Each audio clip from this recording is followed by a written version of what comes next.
Graça e paz, irmãos e irmãs. É muito bom ter você aqui. Vamos ao estudo das pedras preciosas. Muito obrigado por sua audiência. Mas antes, se você gosta de vídeos sobre a Bíblia, inscreva-se no nosso canal e ative o sininho e deixe o seu like. Isso nos ajuda muito a continuarmos trazendo conteúdo de qualidade.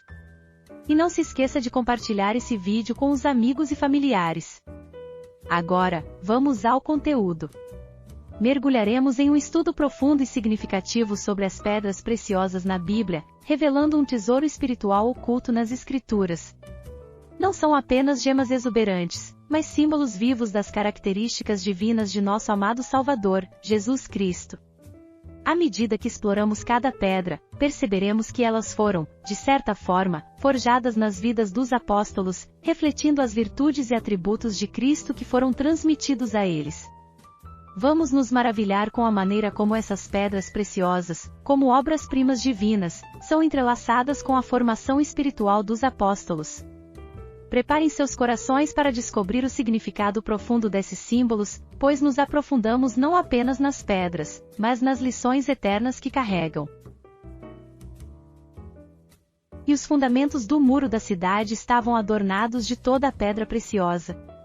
O primeiro fundamento era jaspe, o segundo, safira, o terceiro, calcedônia, o quarto, esmeralda, o quinto, sardônica, o sexto, sárdio, o sétimo, crisólito, o oitavo, berilo, o nono, topázio, o décimo, crisópraso, o undécimo, jacinto, o duodécimo, ametista. Apocalipse 21, 19 e 20. Segundo Êxodo 28, do 15 ao 21. As pedras preciosas no peitoral do sumo sacerdote. Falaremos sobre o sárdio da tribo de Ruben e do apóstolo Bartolomeu. Apocalipse 21, 20, a segunda frase. O sexto, cornalina. O sexto fundamento da muralha da Nova Jerusalém é de cornalina, que aqui o tradutor traduziu cornalina. A palavra em grego é cornalina, mas também existem variedades de cornalina e uma delas é carnelita. É também chamada de cornalina ou carnelita, que são pedras diferentes. Esta é a sexta pedra, portanto corresponde ao sexto apóstolo. Esse sexto apóstolo, como você pode ver nas listas que estão nos evangelhos, e aparecem em Mateus, Marcos e Lucas, sempre o sexto é Bartolomeu, cujo nome é Natanael. Natanael é o mesmo Bartolomeu. Natanael é como dizer o nome e Bartolomé é como dizer o sobrenome. O prefixo da partícula bar em aramaico significa filho, filho de Ptolomé ou de Talmai, como se diria nessas línguas, Natanael Bartolomé. Isso está em todas as listas de Mateus, Marcos e Lucas, o sexto, e quando você o lê em grego, parece associado a Filipe. Bartolomeu foi convidado ao Senhor Jesus por Filipe e o Senhor os usou bastante juntos, mesmo até a morte de Filipe. Depois Bartolomé continuou fazendo seu trabalho, mas trabalhou muito com Filipe e o acompanhou até sua morte. Ele até participou de parte do martírio deles, mas quando mataram Filipe, e também torturaram Bartolomeu, ocorreu um terremoto na cidade, tanto que as pessoas ficaram com medo e quiseram libertar os dois e Filipe já havia morrido, mas eles libertaram Bartolomeu. Mais tarde, Bartolomeu viajou à Índia, embora o nome de Índia não se restringisse ao que hoje é o nome de Índia. Hoje o nome da Índia é exclusivamente um país. Antes, por exemplo, havia Sri Lanka, mas a leste também fazia parte da Índia, que é Bangladesh. Enfim, há notícias de que o apóstolo Bartolomeu esteve na Índia. Por volta do ano 180, Panteno, que era um dos líderes da escola alexandrina, foi enviado pelos líderes da Igreja de Alexandria, liderados por Demétrio de Alexandria. Panteno foi enviado para a Índia e, ao chegar à Índia, descobriu que lá na Índia já havia cristãos que haviam sido evangelizados pelo apóstolo Bartolomeu em uma parte da Índia, porque em outro foi o Tomás. Embora Tomás ainda esteja envolvido, não vamos discutir isso. Bartolomeu estava na Índia, e Panteno diz que Bartolomeu trouxe uma cópia do Evangelho de Mateus escrito em hebraico. Então Panteno descobriu que os cristãos que contatou na Índia já tinham o Evangelho de Mateus que Bartolomeu trouxera. Ele até fez uma cópia e a trouxe de volta quando voltou para Alexandria. Portanto, há notícias da maneira como o Senhor usou Bartolomeu na Índia. Todos eles, como a Bíblia nos diz, Deus os usou com grande graça e com muitos sinais, maravilhas, lançando fora os demônios.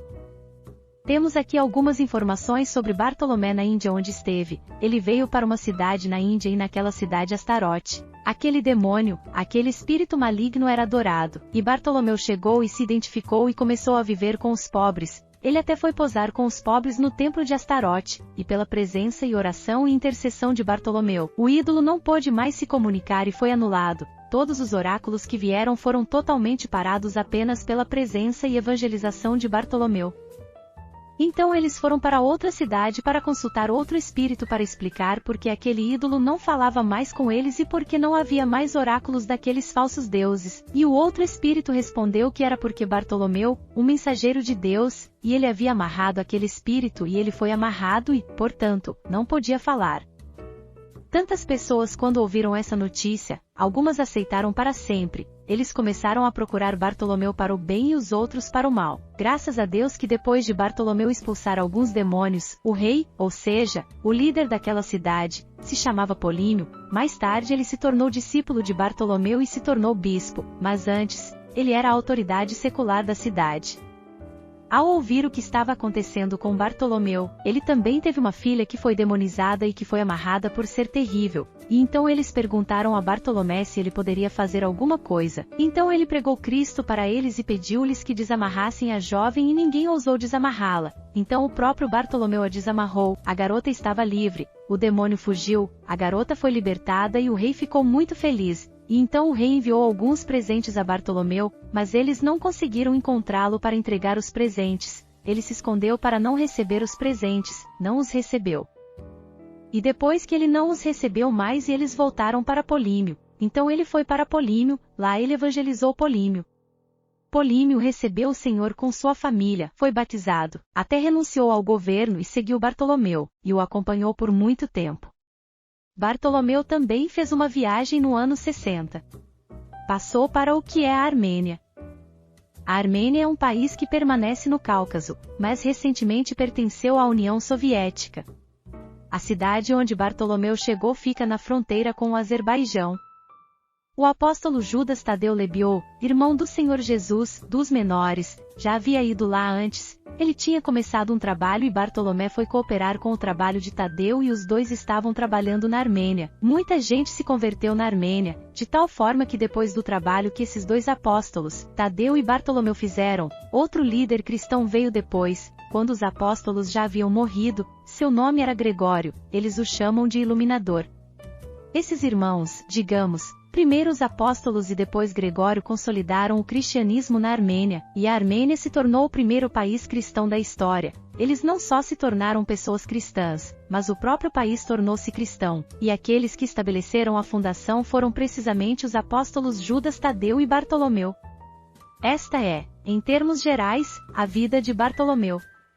Obrigado por assistir até aqui. E não perca a continuação sobre o estudo do Sárdio, no próximo vídeo. Graça e paz, irmãos e irmãs.